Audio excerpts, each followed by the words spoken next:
na sua casa para adorarmos a Deus e prestar a Ele um culto racional. Graças a Deus, tenha certeza que Deus ele está no nosso meio, tenha certeza que Deus ele tem uma palavra para o nosso coração. Amém? Vamos nos pôr de pé, em reverência à palavra do nosso Deus. Vamos abrir as nossas Bíblias no livro de Salmos, de número 73. Louvado seja Deus.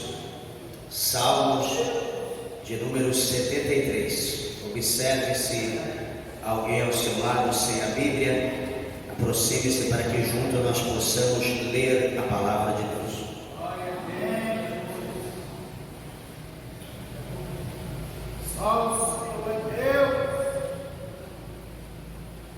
Salmos de número 73. Glória a Jesus.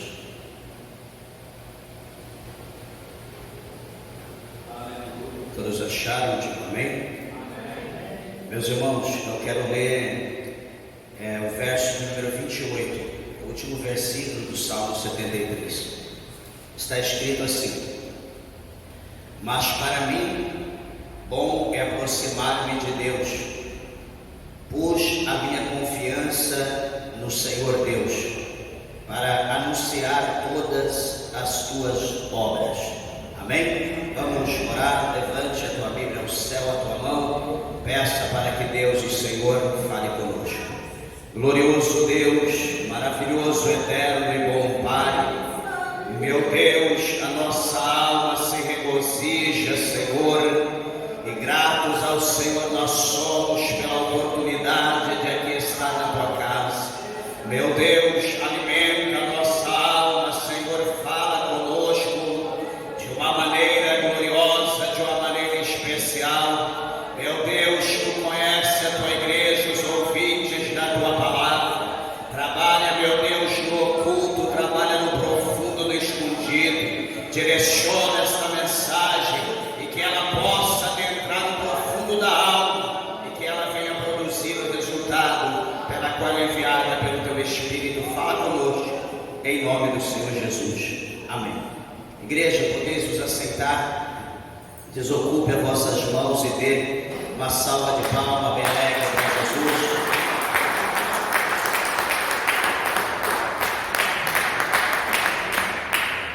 Graças a Deus. Meus irmãos, rogo a tua atenção, a palavra de Deus. Tenho certeza que o Senhor ele tem uma mensagem a nós nessa noite.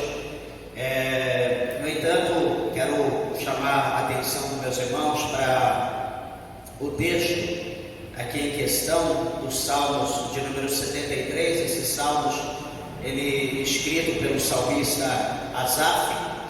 Muitos às vezes leem os Salmos e todo mundo, a maioria, uma grande parte das pessoas, mais ou menos o operador, a grande parte das pessoas acreditam e intitulam todos os 150 Salmos a Davi.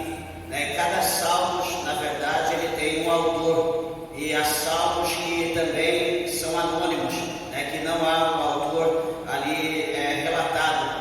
Mas, por exemplo, esse Salmo 73 é de Asaf. Asaf escreveu vários salmos, como Davi, como Salomão, como Moisés, como Jedutum, entre outros. Vários autores, vários escritores escreveram salmos.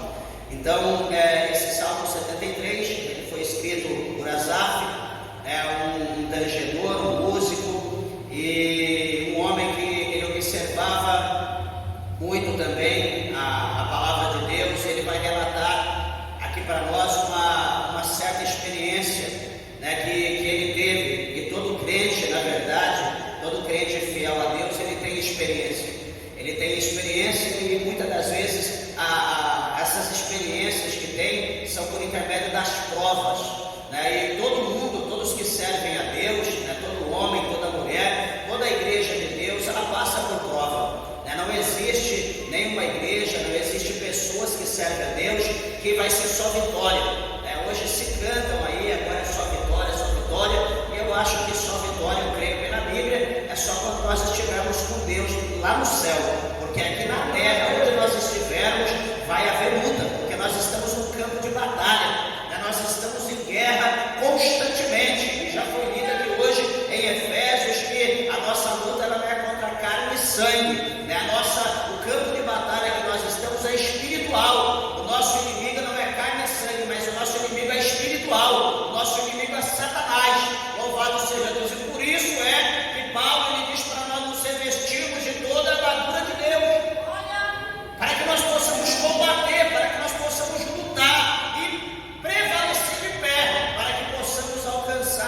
recompensa da parte daquele que nos escolheu. Tem alguém aqui eleito, tem algum eleito, algum soldado que está combatendo com o combate, pode glorificar Deus, porque Deus, o Senhor, Ele tem recompensa para a tua vida. Lamaço, Berga, Calamaçu e Anda, Labracheia. Meus irmãos, e como eu falei que as lutas, os processos da vida, nenhuma luta, nenhum combate serve para nos tirar da presença de Deus. Todas as lutas que nós passamos é para nós nos aproximarmos mais de Deus. E o salmista aqui, Asaf, da experiência que ele teve, quando nós lemos, eu não vou me ater ao texto, aos pormenores, mas nós vemos que Asaf ele passou por uma experiência muito grande, fixando os seus olhos no seu próximo, fixando os seus olhos no ímpio, não naquele que estava caminhando com ele dentro da igreja, dentro do templo do Senhor, mas ele fixou o olho dele para o ímpio. E veja bem, igreja, que nós que servimos a Deus, a Bíblia mostra para nós que o nosso alvo, está escrito lá nas cartas que o nosso alvo é Jesus. O escritor aos Hebreus, lá no seu capítulo de número 12, ele diz para nós olharmos unicamente para Jesus, o qual é o autor e o consumador da nossa fé. Bendito seja Deus. Por que eu estou dizendo dessa maneira? Por que o escritor aos Hebreus escreveu assim? Meus irmãos, porque quando nós tiramos o olho do alvo, por exemplo, se alguém está conduzindo alguma coisa, uma bicicleta, uma moto, um carro, um caminhão, um ônibus, enfim, o que quer que ele esteja conduzindo, ele tem um alvo e o olho dele tem que estar naquele alvo. E se ele tirar o olho do alvo por um pouco de tempo sequer, automaticamente ele vai se desviar do caminho. Ele vai sair do caminho que ele está, ele vai perder o foco. Ele saindo do caminho, ele perdendo o foco, o que vai acontecer? Um acidente, uma colisão, vai acontecer uma destruição, vai acontecer uma perda, vai acontecer morte. Então por isso que todo condutor, ele precisa estar focado no alvo. E todo crente precisa estar focado no alvo que é Cristo. Ah, pastor, mas é que o irmão ali ele escorregou, ele caiu e o problema é dele. Não existe, deixa eu dizer uma coisa, não existe ninguém inocente. Não existe ninguém inocente, não existe. Não existe ninguém, você pode escolher alguém e falar que é inocente. Ah, fulano é inocente. Não é. Todo mundo, ele tem a ciência, ele tem a certeza do que é certo e do que é errado. Todo mundo tem, por mais que tenha o conhecimento de Deus ou não, ele sabe o que é certo, ele sabe o que é errado. Só que detalhe, aí entra a fé, ele sabe o que é certo e o que é errado, só que o resultado dessa escolha vai depender da fé dele. Por exemplo, estou aqui conduzindo a igreja, estou aqui conduzindo o povo. A nossa bússola nessa condução é a Bíblia. O meu foco é a Bíblia, o foco dos irmãos é a Bíblia. Só que porventura amanhã eu me torno um condutor cego. A Bíblia para mim não vai ter mais valor de bússola, de condução. Nós iremos congregar, reunir por uma amizade, talvez por um interesse mútuo, mas nós não teremos mais um objetivo. O que acontece? A nossa luz, ela se apagou, o nosso foco foi ofuscado e agora nós estamos propensos a qualquer momento passar por um acidente, chegar no abismo ou numa destruição fatal. Então nós não podemos fugir do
que a igreja é uma igreja partidária. Aqueles que creem e aqueles que não creem. Aqueles que vão subir e aqueles que vão descer. Aqueles que servem a Deus e aqueles que servem o diabo. Meus irmãos, a igreja, ela é única.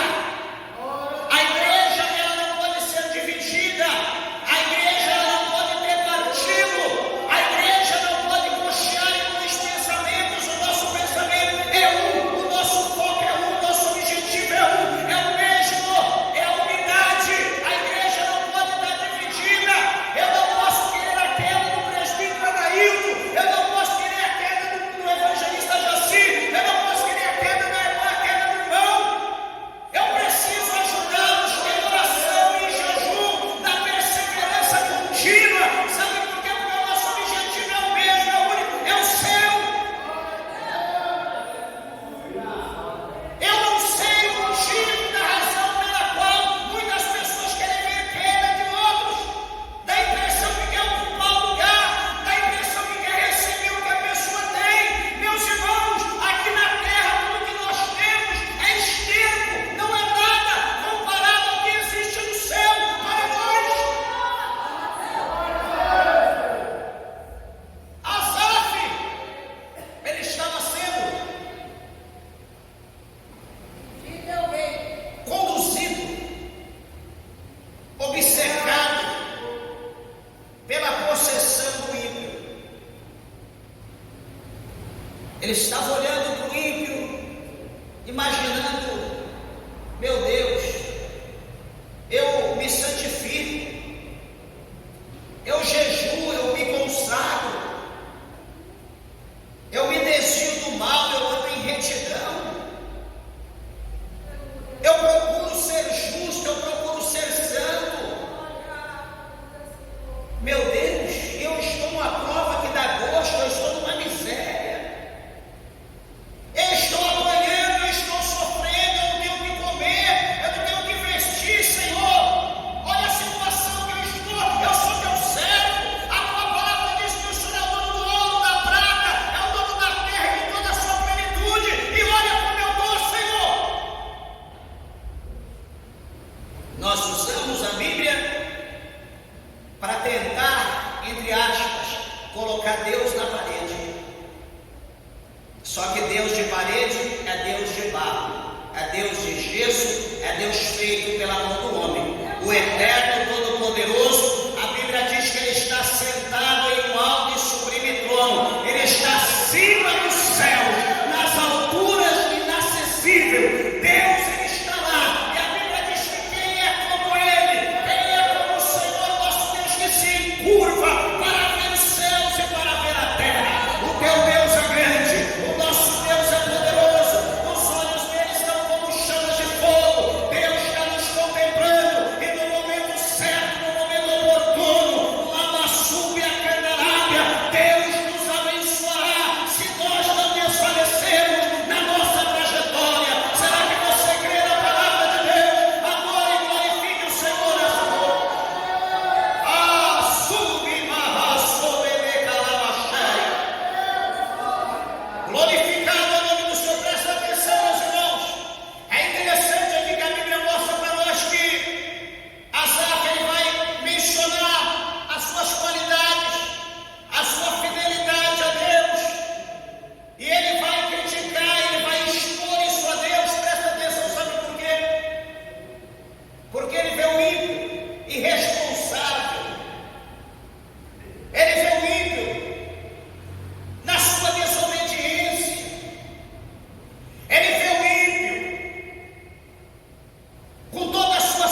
poder sair.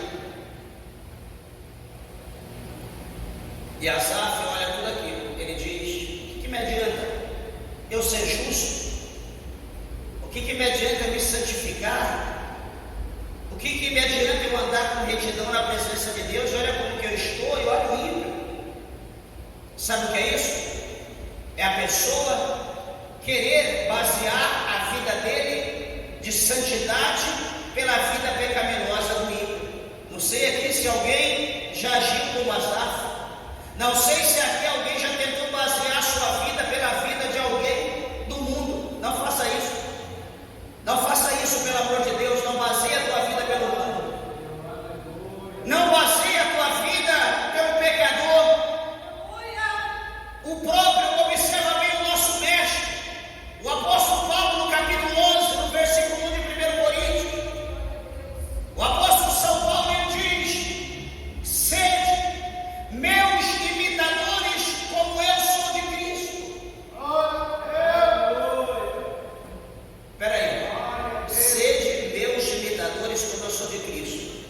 Paulo está escrevendo para os seus leitores.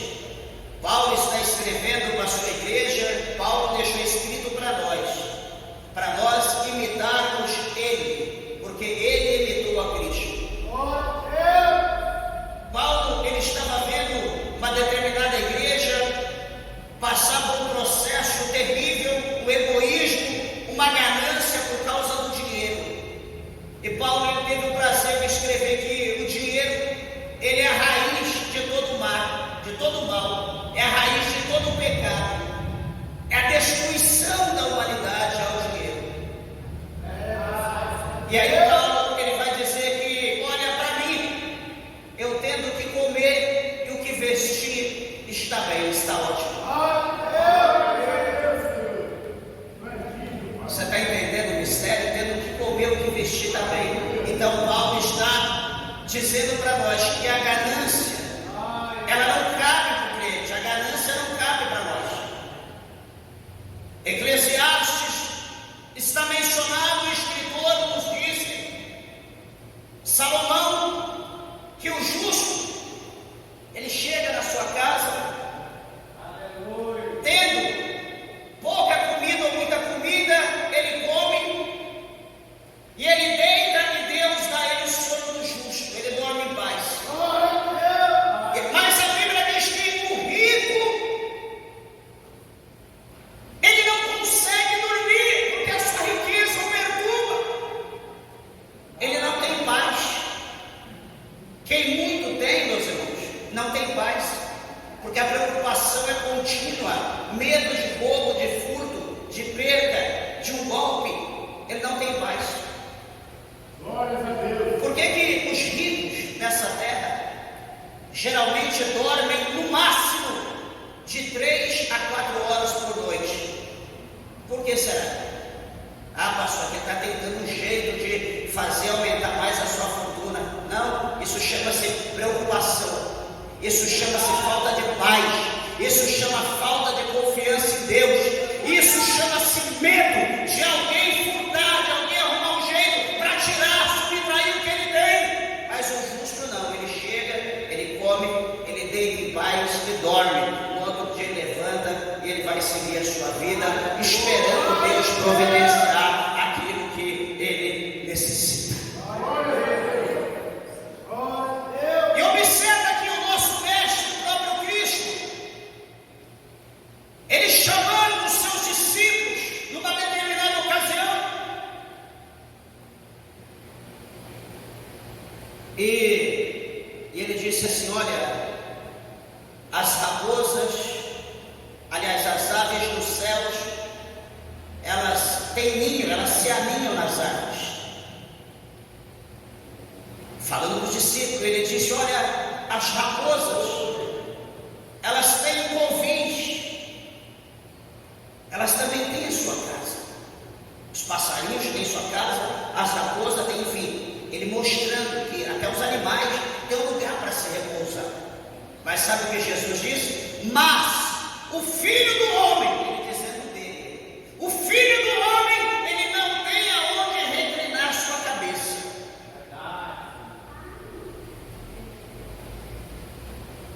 que Jesus está dizendo? Que ele não tinha nada nesse mundo que o coração dele pudesse estar fixo. Jesus está dizendo que ele não tinha nada nesse mundo que o prendia, que proibia ele de fazer a obra de Deus, porque no Evangelho de João, o Senhor Jesus diz que ele veio para cumprir todo o desejo de Deus, para fazer toda a vontade de Deus. E deixa eu dizer uma coisa, meus irmãos, o nosso foco tem que estar em Cristo. A nossa pátria não é aqui nesta terra, nós somos forasteiros em terra estranha, nós somos embaixadores de Cristo. O nosso tempo, daqui a pouco, nós estamos aqui de passagem, e se nós estivermos aqui de passagem, nós não podemos nos enraizar, nós não podemos nos prender nesse mundo. Louvado seja Deus! Quantas pessoas que têm chamado de Deus, quantas pessoas que Deus escolheu, mas ele procura tanta coisa nessa terra, ele procura se estruturar, ele procura se enraizar, de maneira que Deus o chama, que Deus o chacoalha, de maneira que Deus o desperta, vem, e ele diz, eu já vou, espera, e ele não vai. Por quê? Porque ele está enraizado, porque ele achou algo que no pensamento dele é mais importante do que servir a Deus. Jesus chamou um determinado discípulo, Jesus disse para ele deixar tudo e seguir Jesus. E sabe qual foi a expressão que ele disse a Jesus? Ele disse, mestre, na mesma passagem que Jesus fala da árvore que tem o seu ninho e da raposa que tem o covil. E então esse discípulo vai dizer para Jesus, mestre, espera primeiro eu sepultar meu pai, né? Deixa primeiro eu sepultar meu pai, depois que eu sepultado, então eu irei e te seguirei. O que é isso? É uma desculpa, é uma desculpa do Oriente, que quer dizer, sabe o que é traduzido? Quer dizer assim, olha, deixa primeiro meu pai morrer, eu vou cuidar das coisas, ajudar o meu pai, quando ele morrer, que eu tomar posse da herança, aí então eu te seguirei. Não é que o pai dele estava enfermo, já estava ali no esquife, e ele ia sepultar o pai dele, não. Ele estava dizendo, olha, deixa para amanhã. É igual quando a gente pergunta, alguém quer aceitar Jesus? Preste atenção aqui, por favor. A gente pergunta, quer aceitar Jesus? E alguém diz, deixa para amanhã. Deixa eu me libertar primeiro. Deixa primeiro arrumar minha vida. Sabe o que Jesus falou? Sem mim nada podeis fazer. Você quer seguir Jesus? Pastor, eu quero, mas eu preciso me libertar. Então faça primeiro a tua parte, levanta a mão para Jesus. Sabe por quê? Porque no estado que você se encontra, você não conseguirá se libertar. O teu Senhor, o Deus que você tem servido, ele não abrirá mão de você, ele não tirará o jugo da sua vida, ele não tirará a corrente que te prende, ele vai te escravizar mais ainda, porque ele não quer perder. Então, quando você levantar a tua mão para Jesus e dizer, Senhor, eu quero, mas eu não tenho força, me ajuda, eu te aceito, me aceita como teu servo, você vai ver então que o mais valente, ele vai entrar na casa. O mais valente vai arrebentar a corrente. O mais valente vai aprender o valente, que é Satanás, vai lançá-lo fora e vai te libertar do cativeiro. E então você terá vida. E então você terá vida em abundância. Então você não viverá mais a vida que você vive. Então você não viverá mais a vida de angústia. Então você não viverá mais a depressão. Então você não viverá mais nessa vida de querer tirar a tua vida, porque não há sentido de viver dessa maneira. Peraí, viver no pecado, o que dá prazer é morrer. E viver em santificação e obediência, o que dá prazer é viver para Cristo. É diferente. Você quer morrer, quer tirar a tua vida, é o pecado. Capítulo 6 de Romanos diz que o salário do pecado é a morte. O pecado ele afoga tanto, o pecado oprime tanto, que a pessoa fala, melhor morrer do que viver dessa forma. Mas aquele que tem Cristo na sua vida,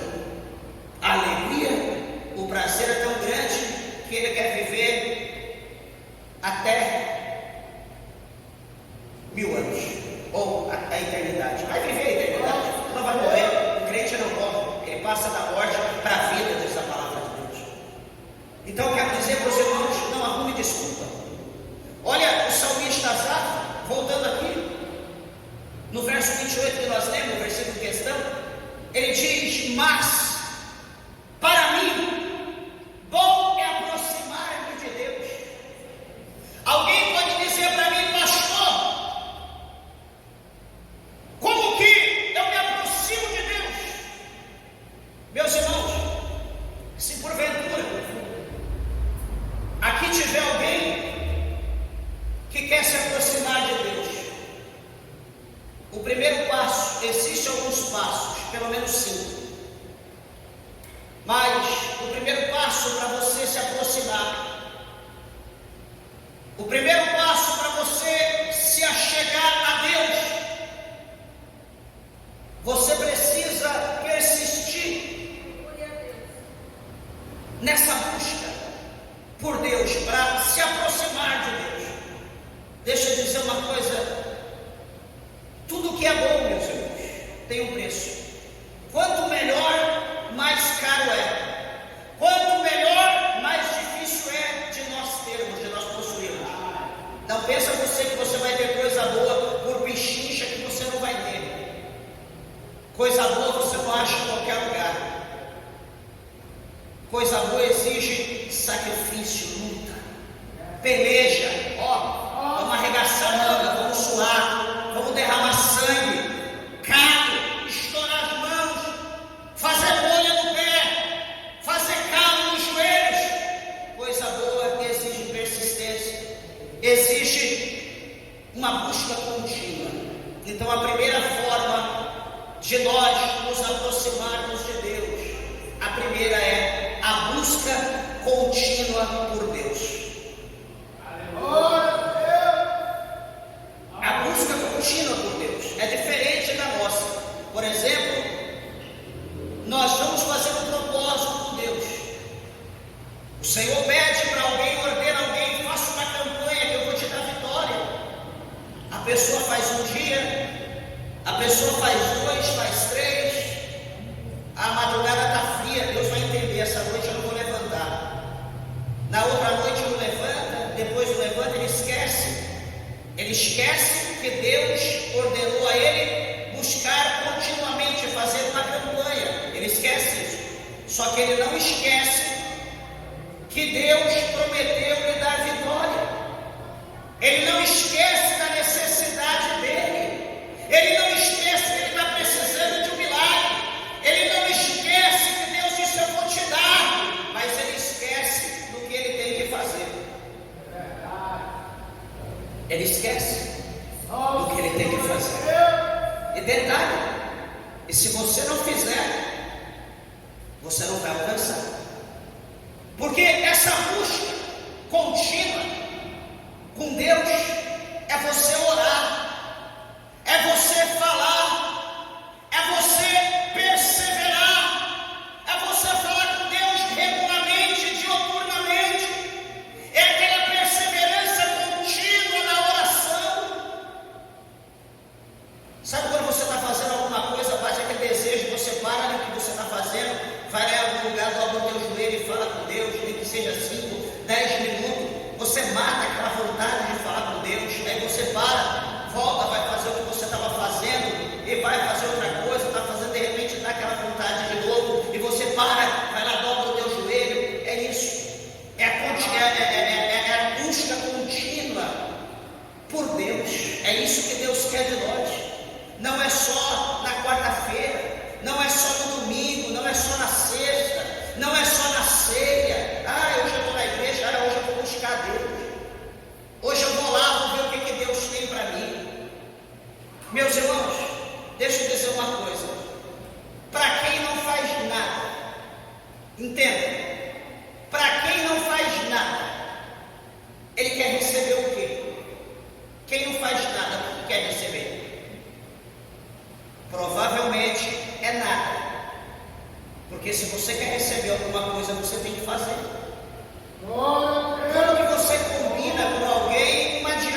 revela quais são as armas que Satanás usa contra nós. A Bíblia revela o que é o pecado. A Bíblia revela o salário do pecado. A Bíblia é algo inexplicável, é o livro dos livros, é o livro supremo, é a palavra de Deus. E por isso que o inimigo cega, cansa, desanima a igreja para não estudar a palavra de Deus, porque se nós estudarmos, nós vamos ser mais crentes. Se nós estudarmos, nós vamos obedecer. Se nós estudarmos, nós vamos andar no caminho. Se nós estudarmos, nós vamos ter prudência. Se nós estudarmos, nós vamos ser obedientes. Se nós estudarmos, nós vamos ter responsabilidade e compromisso. Se nós estudarmos, nós vamos fugir da aparência do mal. Nós vamos deixar Satanás com o dedo na boca, chupando o dedo, porque ele não terá escravo, ele não terá servo, ele não terá capacho, porque nós não vamos fazer a vontade dele. Então, o segundo passo, meus irmãos, é o estudo, porque a Bíblia, a palavra de Deus, é que nos guia. Porque quanto mais nós a estudamos, mais Deus, ele se revela a nós. O salmista aqui perto, ele escreveu e disse: guardei a tua palavra no meu coração para não pecar contra ti. O outro salmista, mais à frente, ele escreveu dizendo: oh, como amo a tua palavra, ela é a minha meditação todo dia. O outro escreveu dizendo: conheçamos e prossigamos em conhecer o Senhor. Veja que é uma caminhada contínua, é um degrau por vez. Conheçamos e prossigamos em conhecer o Senhor. É uma busca contínua. O terceiro ponto, para nos achegarmos a Deus. O segundo é a busca, a leitura, o estudo da palavra. O terceiro é semelhante, é colocar em prática a palavra que nós estudamos. Lembra quando você estudou, estudava ou estuda? Você está na sala de aula, fazendo ali as matérias, e ao término de cada um, o professor dá uma lição de casa, um trabalho de casa, e em casa você vai pôr em prática aquilo que você aprendeu. Você vai fazer um resumo de tal livro, um resumo de tal situação, você vai resolver tal problema, e no dia seguinte você levará ao professor e valerá nota, vai ajudar na sua nota bimestral ou enfim no final. Você terá pontos, vai somar pontos. Se na prova você perder, você terá, porque você fez. Então, se você tirar o negativo, você vai ficar com positivo, porque você tirou nota do teu trabalho, a lição de casa você foi bom. Então, o terceiro é a prática da palavra de Deus. É o quê? É obedecer os mandamentos de Deus. E obedecer, você vai colocar em prática. Você vai praticar ele com o teu próximo. Eu ouvi um homem, presta atenção, ontem, até comentei com a minha esposa. Veja bem, não adianta eu estar aqui pregando, não adianta eu dizer eu sou pastor, eu sou vice-pastor, eu sou ministro. Não adianta, presta atenção uma coisa. Essa pessoa estava dizendo, eu ouvi, ela disse assim: olha, alguém falou com meus amigos que ia dar na minha cara. Alguém disse que ia bater na minha cara. E ele ouviu, ele falou: eu ouvi. O que eu fiz? oficina, peguei a faca, passei a faca no esmeril e coloquei a faca aqui, por baixo da camisa e fui lá. E gritei para ele: ei, você quer bater na minha face? Você quer bater na cara do homem? Estou aqui, vem me bater.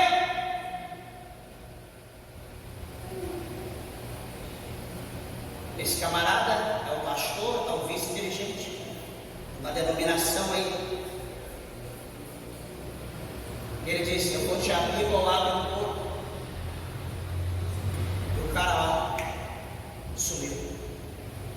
Eu pergunto para a igreja: isso é obra, é atividade de algum crente? Se algum crente fizer isso aqui dentro da igreja, algum crente daqui da igreja, ele é indisciplina, ele vai ser disciplinado até excluído. Jesus, ele ensina para nós que se alguém bater na sua face direita, ele dá a esquerda. Jesus está dizendo: pega um cacete e racha o camarada no meio. Jesus ensina isso para nós. Que evangelho de luta, de guerra, que evangelho de carne contra sangue é esse? Não é a Bíblia que nós estudamos. Se bem que alguém, não sei se alguém já teve interesse, presta atenção, tem uma Bíblia chamada Bíblia de Satanás, que os ensinamentos que está lá são todos opostos ao que a Bíblia ensina. Eu já tive curiosidade de ver. E ele disse: esse negócio de bater numa face da outra, ele fala que não existe. Tem que ter ódio, tem que pagar com a mesma moeda, tem que expor o ódio que está dentro da pessoa. Só que o evangelho não é ódio, o evangelho é amor. Se nós não tivermos o conhecimento da Bíblia, se nós não tivermos o conhecimento da palavra, nós seremos mortos, nós seremos escravizados pelo diabo, nós vamos ver trancados dentro de uma jaula por causa do ódio que está no nosso coração. Esse ódio nos tornará preso, nos tornará um bicho.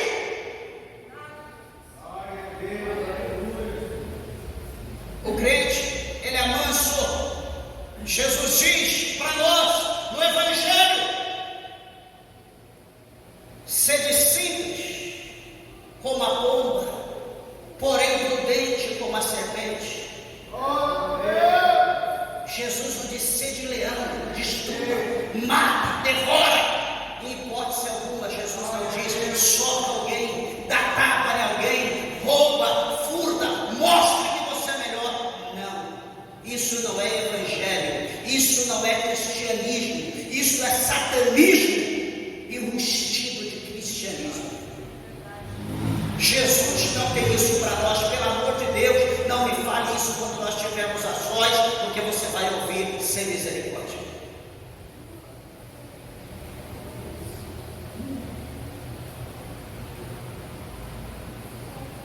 Quando nós ouvimos a palavra, quando nós guardamos ela no nosso coração e quando nós colocamos ela em prática, isso vai mostrar o quê? Que nós estamos obedecendo a Deus. E a obediência, a praticidade da palavra é uma demonstração, é um gesto de amor. As pessoas vão olhar e vão dizer: mas que homem diferente. As pessoas vão olhar e vão dizer: mas que mulher diferente. As pessoas vão olhar e vão dizer: meu Deus, que pessoa diferente. Eu pensava que não existia gente mais desse jeito na terra. Meus irmãos, desculpa do que eu vou falar hoje, o que mais está dando mau exemplo são pessoas com título de crente. Os maiores caloteiros, os maiores sem vergonha, são as pessoas que estão cortando a Bíblia. Eu acho isso uma aberração, é uma vergonha. Sabe o motivo disso que é? É falta disso aqui. É falta do Evangelho de João 1,32. Presbítero daí. É o que o Senhor Jesus Cristo, ele falou: conhecereis a verdade, e a verdade os libertará. Se não for pregada a verdade, se não for ensinado, eu pergunto: como que você vai aprender? Se você vai para uma faculdade de Direito e chega lá na faculdade te ensina as matérias, a forma de você ser doutrinado será totalmente oposto à matéria disciplina de direito. Você vai aprender qualquer coisa menos ser um advogado, porque foi negado a disciplina correta para você, ou qualquer outra matéria. Se nós estivermos na igreja, se for negado a nós a verdade, e se for prego só bênção, só vitória, só prosperidade, nós seremos os piores dos animais. É o que está sendo, desculpa do que eu vou falar, mas é o que está sendo construído hoje. É o que está sendo construído hoje, animais, intitulados crentes. Escandalosos, presunçosos, preconceituosos, odiosos, briguentos, depravados, adúltero, prostituto, toda classe de pessoas, menos cristãos. Sabe por que eu estou dizendo isso? Porque eu tenho que ser diferente. Sabe por que eu estou dizendo isso? Porque você tem que ser diferente. Sabe por que eu estou dizendo isso? Porque nós temos que ser diferente, e nós só seremos diferentes quando nós colocarmos em prática a palavra de Deus que nós estudamos em sala, aqui na igreja, em casa e no meio do povo. Porque se não havermos isso, se nós não colocarmos em prática, nós vamos fazer igual a Asaf por 2 vezes. Ele diz: os meus pés quase escorregaram. Ele diz: quase que eu fui no abismo. Eu te digo uma coisa, talvez você não sabe, mas a nossa vida é frágil. A nossa vida é como isso aqui, ó. Se eu bater com força aqui, vira 50 pedaços. A nossa vida é frágil. Nós não temos, talvez, segunda chance, é só uma. Pode dar um problema numa veia cerebral e essa veia romper e a gente apagar de repente, de pé, deitado, dormindo, enfim, comendo, não importa. Nós não somos super-homem, super-mulher, nós somos deuses, nós somos meros mortais, nós somos vermes. Aí alguém vai como ninguém mais quer aceitar Jesus, ninguém mais quer vir para a igreja. A minha família mesmo, ninguém quer saber de Deus. Eu pergunto, qual é o exemplo que você está dando para a tua família? Qual é a conduta tua no meio da tua família? Qual é o exemplo teu no meio da família? Será que eles estão vendo Deus na tua vida? Será que eles estão vendo você contar vitória, contar milagres? Será que eles estão vendo a transformação? Não é colocar um traje igual eu estou aqui não, igual alguém está, não. Isso não é dizer que você é crente. Colocar traje, se vestir bem, todo mundo gosta e se veste. Eu estou dizendo conduta, eu estou dizendo atitude.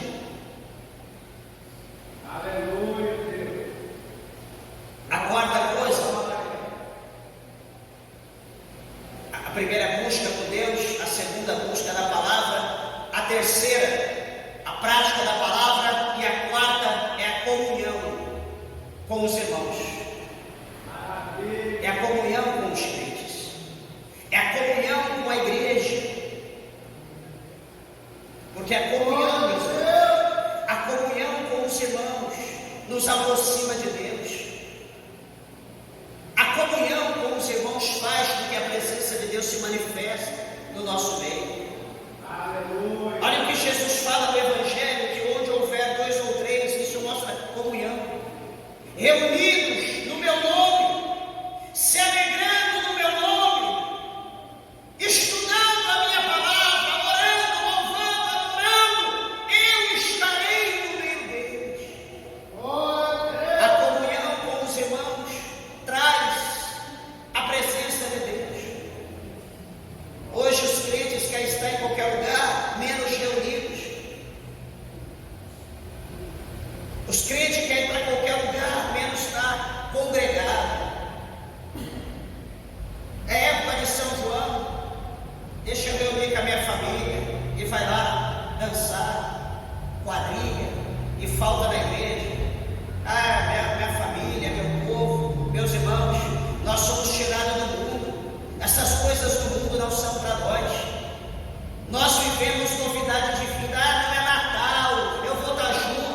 Natal é o dia que você nasceu, é o dia do teu aniversário. aniversário, dia 25 de dezembro, no nascimento de ninguém, de tão pouco de Cristo, o Salvador da humanidade. Você está sendo enganado. Não, porque eu vou reunir, porque eu vou beber, vou encher a cara, vou praticar glutonaria, vou comer o ano inteiro, e não sei o que você vai comer, vai passar mal, vai morrer, vai para o inferno, com a Bíblia na mão, porque você está pecando contra Deus. A Bíblia não nos ensina isso.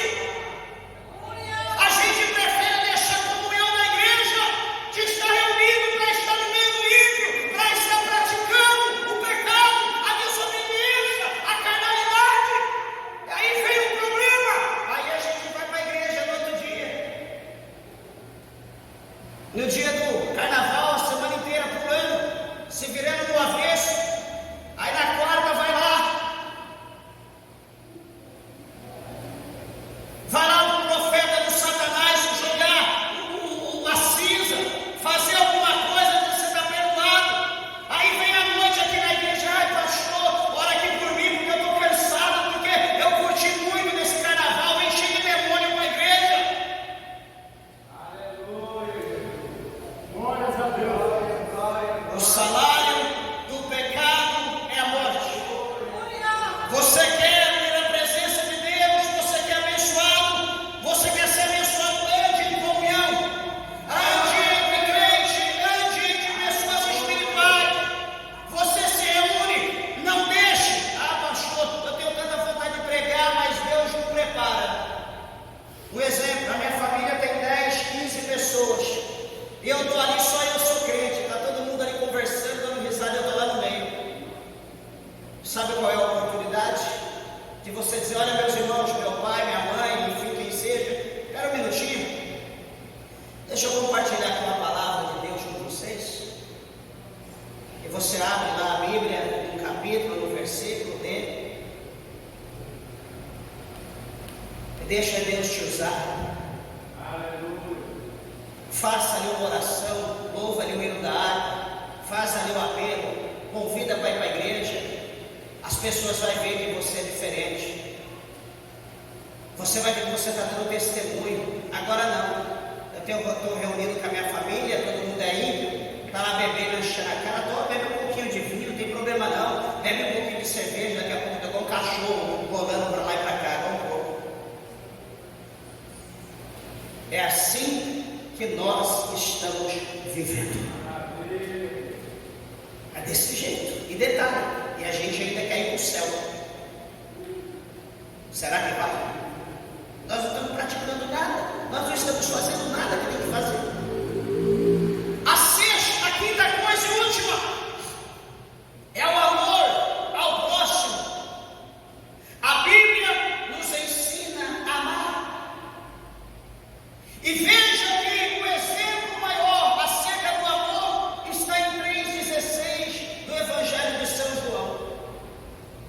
Porque Deus amou o mundo de tal maneira que deu seu Filho unigênito para que todos aqueles que nele crêem não pereçam, mas tenha a vida eterna. O apóstolo São Paulo escreve aos Romanos, no capítulo 5, que Deus, ele provou o seu amor para conosco, ainda quando nós éramos pecadores. Capítulo 5, verso 5 do Evangelho de São João, o Senhor Jesus Cristo fala por intermédio de Paulo, que porquanto o amor de Deus está derramado em nossos corações pelo Espírito Santo que nos fora dado. Glórias a Deus. Aleluia.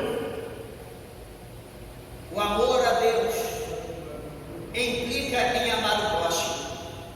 Não adianta eu dizer que eu amo a Deus se eu não conheço Deus. Como que eu vou amar alguém se eu não conheço? Ah, eu amo tal pessoa. Você fala, não, mas imagina. Ué, não existe isso. Você, para amar alguém, você precisa conhecer. É impossível amar minha esposa sem eu conhecer, sem eu ter um processo de conhecimento verbal, literal, uma preparação, um namoro, depois o noivado, para depois o casamento. Cada situação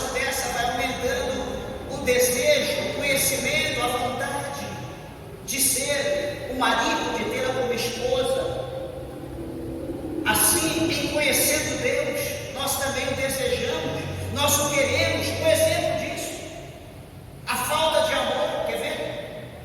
Quem é que ora hoje pedindo o batismo com o Espírito Santo? Glória a Deus, aleluia. Mas quem é que quer, que ora para Deus abençoar, para Deus dar vitória, para ficar rico, para ter uma porta melhor, para ter um marido melhor, para ter uma esposa? Todo mundo quer, todo mundo pede.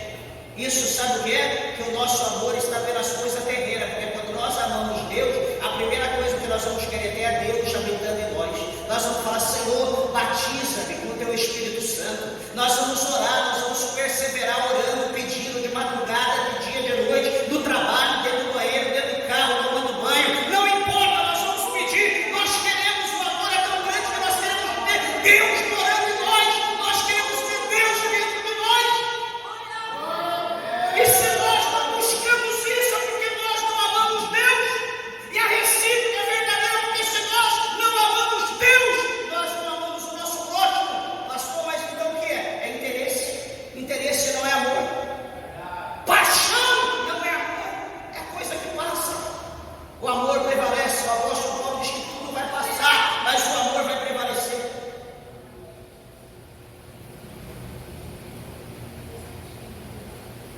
Meus irmãos, achegai-vos a Deus. Abra o vosso coração para Cristo. Deixe Cristo reinar, deixe Cristo viver na tua vida. Vamos praticar essa boa obra. Vamos praticar essa palavra. E concluir o que o salmista diz: mais para mim mesmo bom é aproximar-me de Deus. Pus a minha confiança no Senhor Deus para anunciar todas as suas obras. É o resumo do salmista Asaf. A confiança dele está posta, foi posta em Deus. E então agora ele pode anunciar os feitos, as obras do seu Deus, do seu Senhor.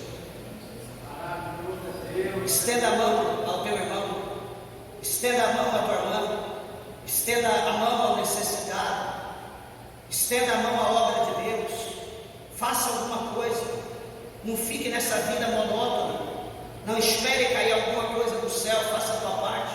Eu digo que do céu cai avião, cai chuva, ou às vezes turismo, e nada mais. O resto nós temos que correr atrás. Então levante, bata o pé e comece a caminhar, comece a marchar, comece a colocar em prática a palavra do Senhor. Não espere só Deus fazer a parte dele, que o que Deus tinha que fazer ele já fez. Está aqui, a palavra do seu filho, a salvação da nossa alma, ele já deu. Agora nós temos que praticar tudo aquilo que ele deixou para nós. Que o Espírito de Deus nos abençoe, que o Espírito Santo fale mais ao nosso coração, e as palmas bem alegres exaltem